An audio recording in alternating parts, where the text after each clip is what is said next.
नमस्कार, स्वागत आहे तुम्हा सर्वांचं माझ्या चॅनलमध्ये, ज्याचं नाव आहे खुशबू महाराष्ट्राची। तर आज आपण हिरव्या मुगाची भाजी बनवणार आहोत।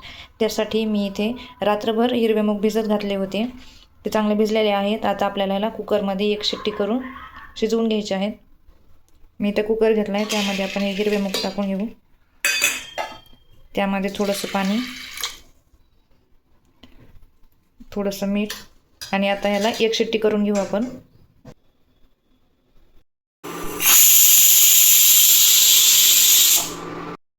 बघा, आपले हिरवे मूग मऊसुद्धा आता शिजले आहेत। मी एक शिट्टी करून घेतली होती।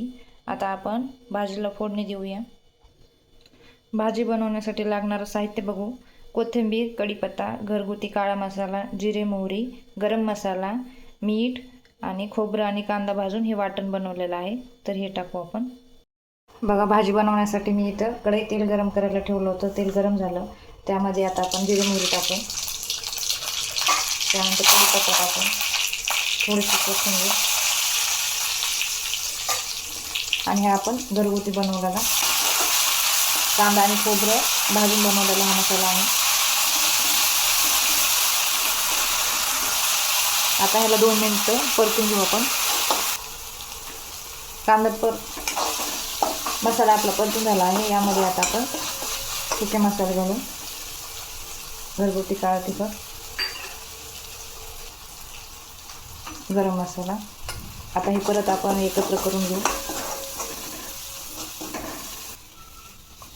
आपले सुके मसाले पण व्यवस्थित परतून झाले। यामध्ये आता वाफवलेले हिरवे मूग टाकून घेऊ, हे व्यवस्थित मिक्स करू।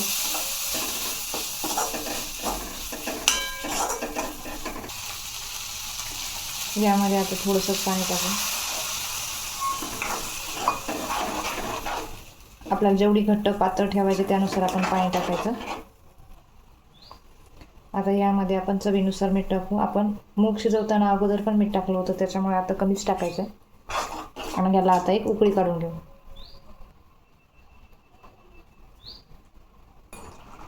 बघा, आपल्या भाजीला उकळी आली आहे। आता तयार झाली आपली हिरव्या मुगाची भाजी। तयार झाली आपली हिरव्या मुगाची भाजी। तुम्ही पण अशी भाजी नक्की बनवून बघा, तुम्हालाही खूप आवडेल। तुम्हाला जर माझी रेसिपी आवडली असेल तर नक्की करून बघा आणि व्हिडिओ जर आवडला तर लाईक करा, सबस्क्राईब करा आणि व्हिडिओ शेवटपर्यंत पाहिल्याबद्दल धन्यवाद।